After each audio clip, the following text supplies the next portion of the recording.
everyone, and welcome to another episode of Wrestling at the Movies. I'm Stevie Pearson, along with Elliot Redding. And on today's episode, we are going to be reviewing See No Evil, starring former WWF champion, former WWE champion. So close then. yeah, starring Kane, the wrestling champ. This one wasn't bad. Awful. It wasn't awful. It's very early 2000s. Yeah. This is horror.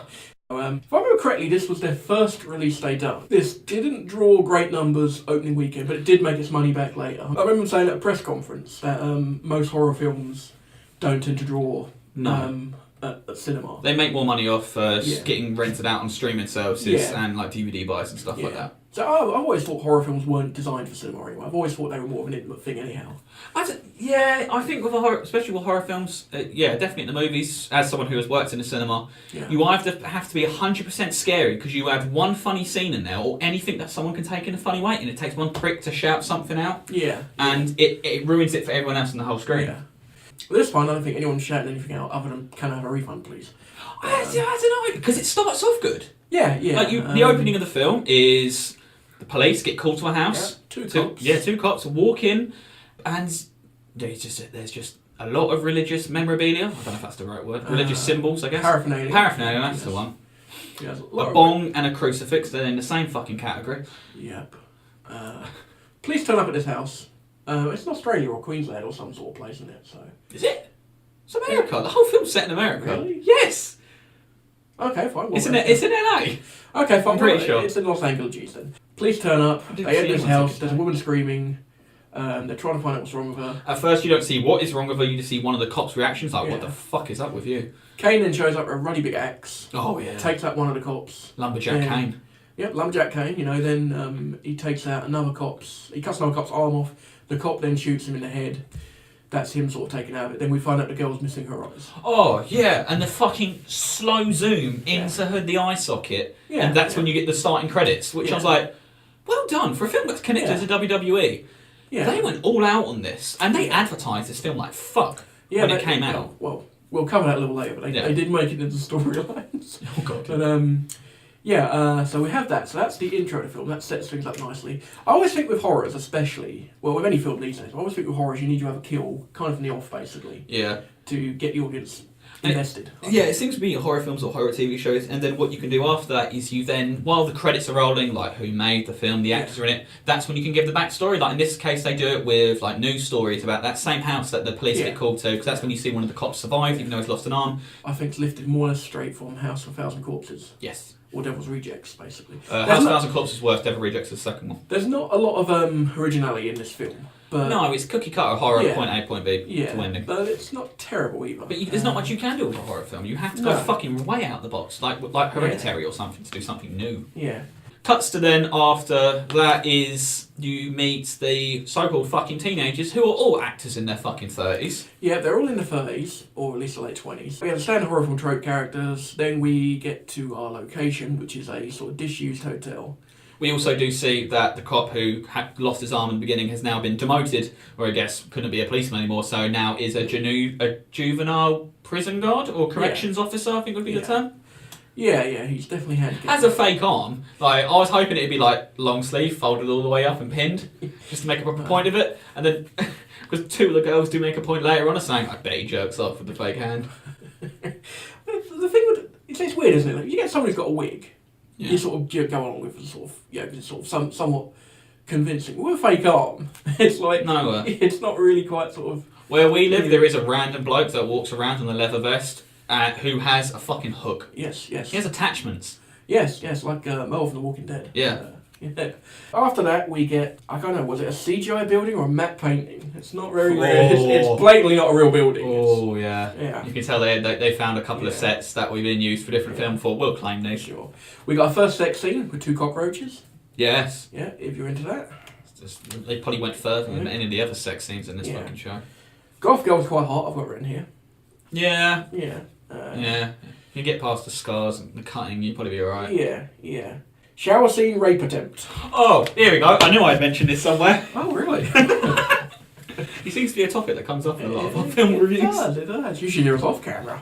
No, you don't want to. No, you don't want to. And I'll get Stevie to read. If you could just read my opening line there on that one. Oh, fuck me, Christ. Okay. just the first 4 words there. Light tease of rain. There we go. Headlines of this film. Oh, dear. What a tease. As the oldest looking teenager in this is, to be honest, we're fucking lazy. We didn't look anyone up on IMDb on this. We never do. It's just fucking bare bones as it gets. But the oldest looking one out he's the biggest arsehole. He's the one who I think was a dealer or a pimp. Something like that. Yeah, because they make reference to one of these other this goth girl used to work for him on the streets. So I'm guessing she was sucking dick for money. Just pimping ain't easy, I guess. But yeah, he just pervs on this girl in the shower, the goth girl in the shower who has all the tattoos. And it's just awful because it's very early 2000s. Like you could never put this in a film nowadays. Really, how he just nonchalantly, it's just like, "Hi, I'm watching you," and then her girlfriend walks in and just kind of shoos him away like a stray cat. But the shower films sort of it's filmed almost sort of erotically. It's filmed. Oh yeah, it would if you had soft jazz in the background. Yes. Then this would be a completely different film. Yeah. You couldn't have hard jazz. That's just too much. No, too much jazz. Too much. Too jazzy. Too jazzy. There you go. Jazz in your face. Jazz in your face. Yeah, I guess that counts as character development. I don't know. And then it cuts straight from that to the two kind of very subpar blokes in it who look up the schematics for the building before they come here. Don't know how. But they find out they should be a safe hidden somewhere, and that's their little. We're going on an adventure to find the safe and find the money, like the fucking Goonies or something. Yeah, pretty much. But then we get to the interest. Finally, we get to the interesting part. We get to the point where Kane turns up, kills the female counsellor. I've got written here on my notes. Door opening. That's gotta be Kane. Yeah, that's gotta be Kane. Yeah, Kane turns up, fucks up a female counsellor in the lift or the elevator. The elevator, yes. Yeah. As the film goes on, Kane gets more and more. It shows more and more of Kane plugging out people's eyes. For some reason, Kane has the fetish of eyes, hence the name See No Evil. And he does lose a few, so I made a prop for him. So last night my neighbour died, and as I put him on the old gurney and put him on a fork, I just pluck one of those fucking out. He won't eat them, will he? I can make plenty of them. So we'll go full bell Delphine. Instead of selling bath water, we'll sell fucking people's eyes. There we go. Sorted. So we have a prop for you. We have an alien-free death lifted straight from that with the getting pulled up through the thing, much like Brian Glover in Alien 3. I've noticed. Is it Brian Glover or was it Danny Glover? No. Danny Glover's the black fella. Oh, okay. I didn't know there was someone called Brian Glover. Brian Glover is the North Yorkshire lad from Bottom That Tower who played the landlord. Oh, that's him. Yes, that's fucking hell. God, full from grace. I did kind of expect a few times to see Paul Bearer in this. I don't know why, but yeah, you do get It just felt like Paul Bearer wouldn't have looked out of place here, It would have had to have been ginger Paul Bearer though. It couldn't have been white face with the moustache with the pedo tash one. No, no, the pedo tash is definitely not a good look for him. No. The film's very dark and grimy and brown and stuff like that. The whited out Paul Heyman would not have suited this. He suits like a bad guy in a Charlie Chaplin film dressed like that. I really got you that much. Pedo tash. It does. Just imagine. And the voice. Well, children, could you just imagine? Go into a hairdresser and say, "Yeah, I'd like a pedo tash, please." No. It's never gonna be a thing, is it? It's never gonna take off the pedo moustache. It's never gonna take off. No. It's just a starter kit you get with the trench coat. The pedophile starter kit. Pedo tash. Long trench coat with hole and pocket so you can knock one out under the thing. And a 1985. I have broke him. A 1985 Ford. In brand. What, one of those old panel cars which got wood down the side of it? Yeah, one of those, Yeah. Oh, God. Paul Heyman, Paul Bearer. We'll keep that in. We'll keep it in, but Paul Bearer, we love you, really. I thought Paul Bearer was brilliant, to be honest. He was. Completing the package. That's Kane. Kane has an elaborate sort of system of wires and things. Oh yeah, the tripwire bells. Trigger bells and whenever teenagers are getting off, which I thought was quite... Yeah, he has a bell connected to a spring of two of the teenagers. that start getting off, and as they're soft coring it up, as the bed bounces, it follows the string through the wall, up and down to his little It's like Mousetrap, but with sort of bells to stop teenagers pumping. Yeah, it's like cock block trap. Yeah, it's a cock block bell trap, you know. But, it's that's not a fucking accessory you can actually buy off a BDSM website. I don't know what it is. Love Honey, if you're watching, we are interested in doing a bit of business. It's an interesting way to avoid him just sort of turning up out of the blue like Jason Voorhees used to. Like the story is actually well written. Also, we have skipped over the fact that Kane doesn't kill people really that often with his bare hands. He has a chain hook. Yeah, he has a meat hook. You know? Yeah, meat hook on a chain. It's like as I saw it, and I think I did mention it later on. It's very Mortal Kombat-esque. Yeah, finish him. Yeah, it is. There's one good scene I thought was quite good in there with the girl and the guy. They realise they're being watched by a two-way mirror. Oh, They decide to run out of the room because they sort of somehow see. But it's clever before because the bloke walks up to the mirror. It's like, oh god, this is a two-way mirror. Oh, how weird! And then it's like Kane's flicked a switch, even though his hands don't move. So it's weird how he does do it, unless he's got a pedal ready. That it changes, and you see Kane. It's like, oh fuck! But it doesn't zoom in. It keeps it as a far away draw distance, so it actually does fucking make you jump a little bit. And there's no hesitation. Bam! Straight through the mirror after him. No, it's actually a very effective scene. That then leads on to them running like fuck away from Kane. Yeah. Kane is very light on his feet here, I've noticed. Yeah. He is. He's fucking humongous. He can tiptoe. Yeah, he's fucking humongous, but he can off move. Yeah. Yeah, he's unlike his actual fucking wrestling style. Yeah, like his sort of plodding big man style. But unless he's having a chain wrestling match with Big Show. Yes. We'll cover that in a bit. But we have that. Then they go into this room, and then they try and lower themselves out of the room using a fire hydrant rope. Yeah. And it's just they all seem to the scenes in this film seem to end on that side of the building. Yeah, because it's all looking over the atrium. Because they keep making reference to the atrium. The atrium is locked, so there's no way out of the hotel for him. Which is fucking weird. Where the fuck are they supposed to go if there's a fire? There you go. Burn, cunts, burn. Well, it's Kane actually. Yeah. There you go. It's continuity. But he's dangling the girl out the window, and she keeps sort of the boy. Yeah, the one she was fucking. Well, attempting to fuck, is lowering her down. He disappears, and then she looks up again, and Kane's standing there, starts pulling her up, and she's going, just let me go, let me go. And Kane's like, fuck it, you asked for it. Boom! She falls, gets her leg caught up in it as she's falling, falls upside down, and he's just like hanging there like, oh fuck, after breaking through glass, like, oh, I'm fucked up. As a dog wanders up, which you see earlier. A stray dog wanders up. A stray dog wanders up, who almost gets pelted full force with a beer can earlier on, which gives you a bit of RSPCA moment. The dog turns up, starts licking her blood and growling at her. Yeah. And then starts eating. Then a load of dogs start coming out. There's a pack of vampire dogs which appear out of nowhere. Just appear out of nowhere like the Crufts advert in the old days. They'll start running after her. And only the best. Yeah, then they'll start eating her, and that's her death. That's probably the only scene I thought was... It's the only time they cut away, really, from a death scene. Yeah. I think that was quite a good scene, actually, as far as it goes. Kane has a trailer park upbringing, much like Vince McMahon himself. Yeah, we are cutting a bit we're skipping over a little bit with that, but Kane's backstory in this is...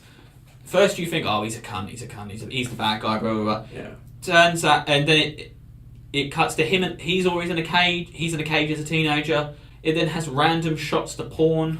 Yeah, he's looking at like dirty pictures. Which I'm pretty sure they get one of the actresses, the blonde dickhead one. I think it's her in the picture, so it can cut between the two. Yeah. You start to feel sorry for Kane because you slowly start to realise that this woman, his mum, is an evil bastard to him. So it doesn't make him an anti-hero, but you're kind of like, he was fucked up. It's not his fault. We have the Norman Bates deal with a mother, basically. Well, apart from Kane doesn't want to bang her. The cop, who from the beginning of the film, who they kind of make seem like he's going to be the main good guy of this film. They give us some degree of...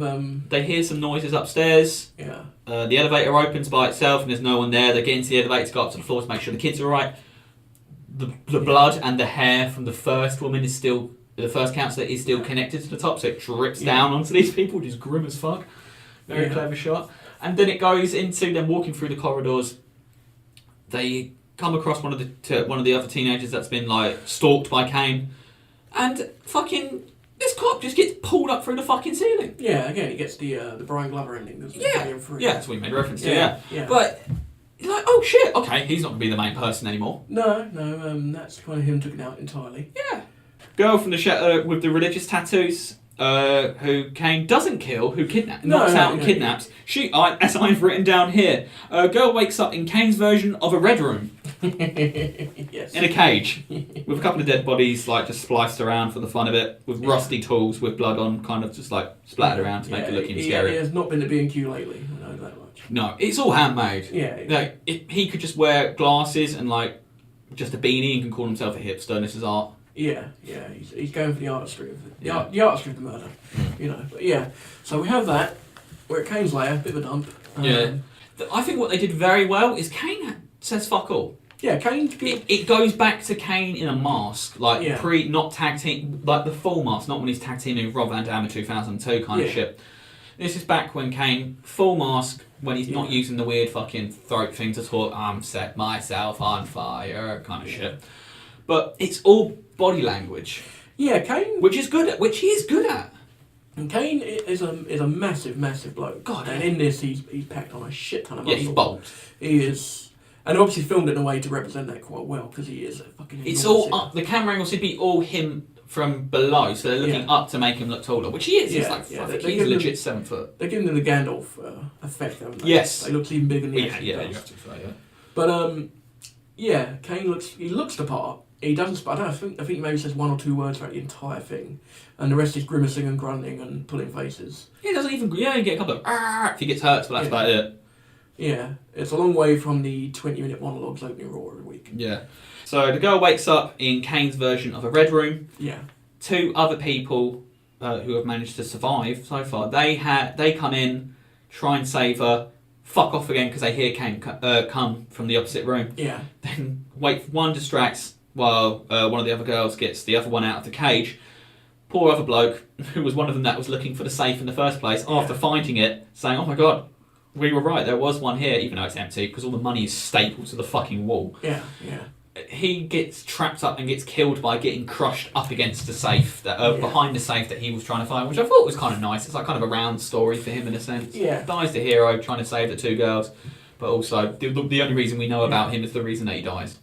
I've got Kane squashes Black Kid on my notes. That's what we have. Yeah. We have jumped around a little bit here because looking at my notes, we've got this scene and then and him jumping through the mirror was actually after this. Yeah. There's also a bit later on where Kane has a wank. Does he? Well, I read on the Wikipedia that the big plan was for Kane to pull out to be revealed to have like a 3-foot cock that he masturbates, and that was Vince's idea. And they didn't go with it because it was that's a bit got to too be much. piped in by someone. Pardon the pun. I imagine that if that was happening, that actually would be. Yeah, I would be surprised because Vince McMahon is famous for this shit. There is a very famous story of which I think I can't remember who was the one that admitted to it. It might have been like Triple H and said it somewhere. But there was stories of when Stephanie was becoming a big thing on TV that they wanted to Vince wanted to have an incest angle. And the only reason they didn't is because Shane talked him out of it. And because Stephanie said she didn't do it as well. But Vince was full on. Because this would have been around the time or just after that Vince is like, I'm going to bring Sable back so she can make out with me. Yeah, Vince, to his credit. He's done that with Trish Stratus earlier on. He does it with Stacey Keebler as well. This is all while he's married as well. He's a dirty old man. He is a dirty old man. He's like Albert Stone. I think one of the only divas he probably ever left alone was fucking Fabulous Mola. Yeah, well. She probably brought him women. Yeah. Well, she did everyone else. Yeah. Story for another time. Yeah, you'd leave Fabulous Mola alone. Dirty Towards the end, we get the big twist of the film, where we should stress the owner of hotels, a dear sweet old lady, a proper nice little lady type who... goes to church every Sunday. Yeah, goes to church every Sunday and, has never done anything wrong with life, ever. Obviously, she turns out to get the Pamela Voorhees twist at the end by being revealed to be Kane's mummy, basically. Yeah. The one who was telling him not to pull himself off and stuff. Yeah. But then, because there's... That, and this is definitely where you start. This is 100% because you get like a few more flashback scenes and stuff like that. This is definitely where, this is definitely where you start to feel sorry for Kane. Yeah. Because it has a flashback scene to where Kane looks like bashing one out, facing the wall in the corner, and it cuts out. It like zooms out to there's a woman tied down on his bed, a single bed at that. And it turns out that Kane's mum kidnapped her because she had religious tattoos, and that's why this is the only girl that kind of like Kane is kept alive. Yeah. Because she has religious tattoos. He's reluctant to kill her because she's got a cross. So. Yeah. Same with, and that's where it flashes back to, not flashes back, but they make mention to the woman in the beginning of the film who had her eyes taken out. She had religious tattoos. That's the only reason Kane kept her alive in the first place. Yeah. You also have a scene where you see a table full of fucking eyes. Yeah. Like jars and jars, like bigger jars than that. We're talking Branston pickle sized jars. Just fucking full of them. The Branston Pickle Eye Collection. No sponsor. Yeah. And as I have here, if Undertaker would have seen how Kane got treated, I could see why he burned down the family house. Yeah. Like, I can see why he did it. The backstory for Kane and Undertaker, I swear. It changed every fucking week, because at one time it turns out Paul Heyman's like Kane's dad, and you're like, does that make him Undertaker's dad then as well? I don't know, fucking hell. It's got more fucking in Blade Runner, that one. You know? But yeah, we could do an episode on just the backstories of Kane and Undertaker alone. Yeah. But anyway, back on the film, that's more or less at the end anyway. As soon as when the woman is shown to be Kane's mum, she also explains that this whole plan with this hotel and stuff like that, the whole point was the cop that from the beginning of the film that then gets killed halfway through the film. That was the whole reason behind this, was to get him there. Yeah. That's why she booked these juveniles to like this can be your like community service to come clean up this hotel for and help it turn into a homeless shelter, to get him there because he shot Kane. Yeah. This is a whole, even though Kane survived, this is a whole fucking thing. Get over it, you only shot your son in the head. Yeah, and he's still alive, so what's the fucking problem? And that's what I don't understand, because it's not like he died. No, it's not like a revenge. It's can't be revenge for something that, unless it fucked him up even more. I don't think he was doing well before that. Oh god, yeah, because you get after the last two girls and the dickhead guy escape for the last time. There is a scene where the girls are hiding in one of the rooms. The guy comes to save them after Kane comes through the wall, where he puts a lead pipe onto the back of Kane's head and hits where the bullet wound was from the original. And oh my god, I was eating while watching this, and it fucking explodes with pus and a fucking like millipede or centipede crawls out. Yeah, we get a bunch of wee maggots and worms and shit come out of his little wounds. And it's like, oh Jesus, fuck me Christ. It is grim. It's like the most goriest thing in this film. Like, I can put up with eyes being pulled out, even though, because you see a lot of that in this film, so you get a bit numb to that. But oh no. Yeah. You also the Kane continues to chase the three of them. Shit happens. They hide in another room. Fucking shenanigans. Kane is on the outside, hanging over the edge on I believe it is the penthouse floor of the hotel. Yeah. Staring down over what looks like a giant conservatory, which I guess is the atrium. Yeah. He gets the Hans Gruber fall from the Die Hards. Yeah, they're hitting him. The only reason he's not falling is because his looks like just his thumb has gone through a spike, one of those like pigeon projector spikes. He got Ronda Rousey. He got Ronda Rousey. He's just held there so he can't do shit. And then they put the whole pipe through his eye. And all I can think of is like that odd meme that everyone used for when like a train's going into a tunnel so many times it has to force its way through. So it looks like that pipe should not be able to fit in through someone's fucking eye socket. Kane pipes her. Kane pipes it. Yeah, Kane gets piped. Yeah, Kane gets piped. Worse than when he was Jerry Lawler's dentist.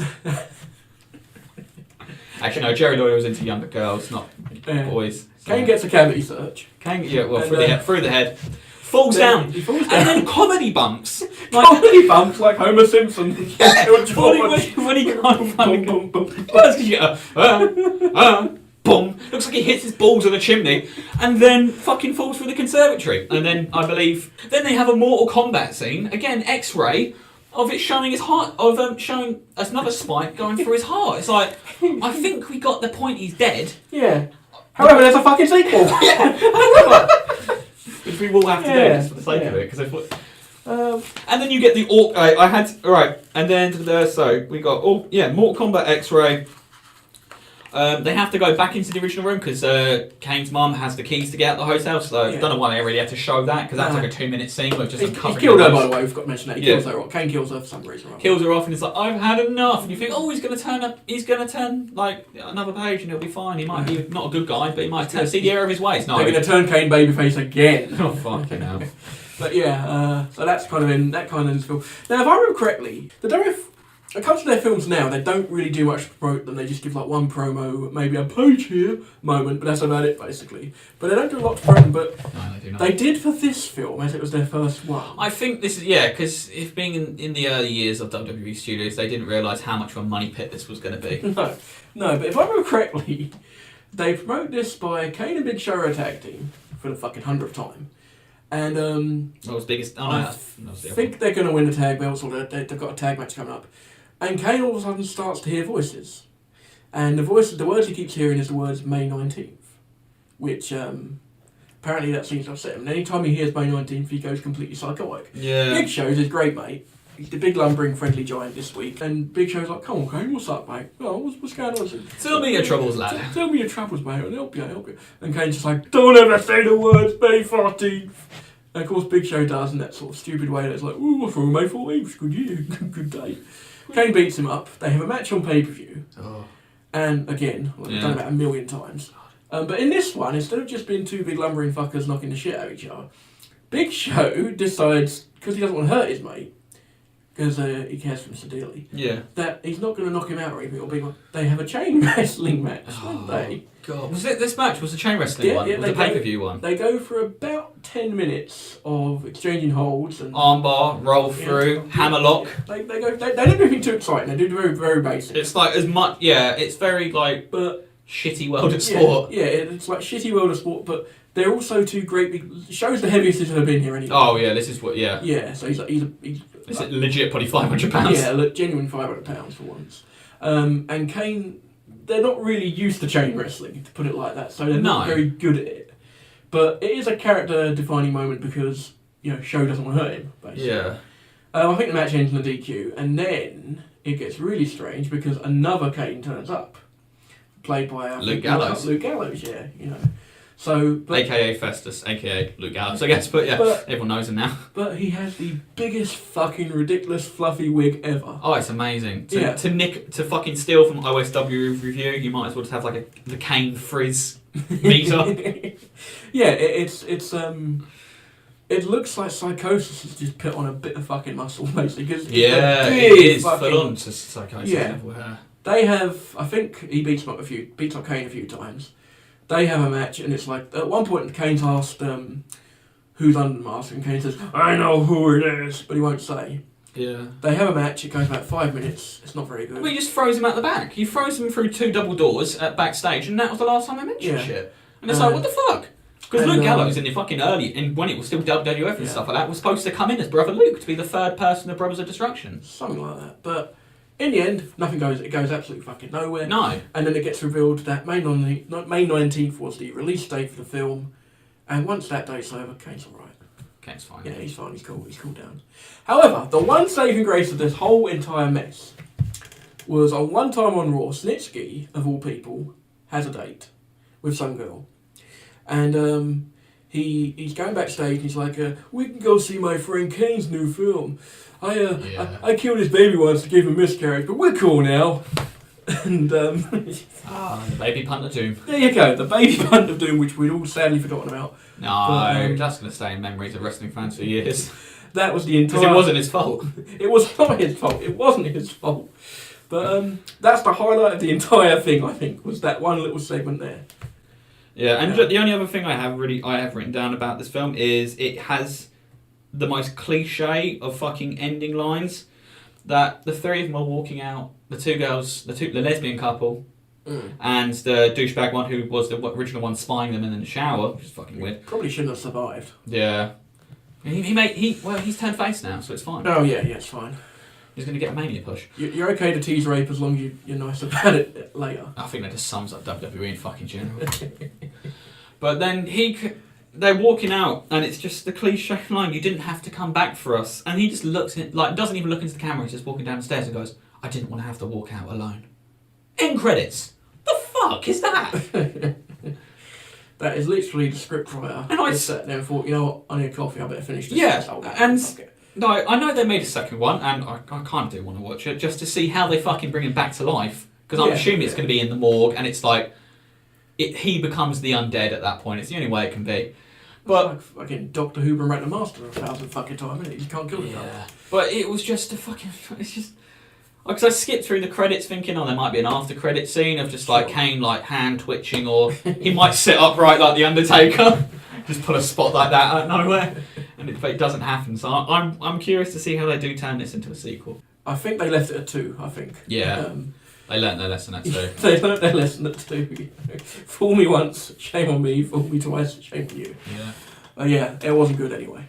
Actually, I think as far as horror by the numbers goes, this isn't bad. There's a lot worse out there. Horror's got a bad rap anyway these days, but I didn't think this was as bad as I thought it was going to be. No, this is just a good one to watch with mates. It's not going to scare you really. You might get the odd jump scare. If you're a bit squeamish, then you might get something out of it, out of like the eyes getting removed. But apart from that, you're not going to get.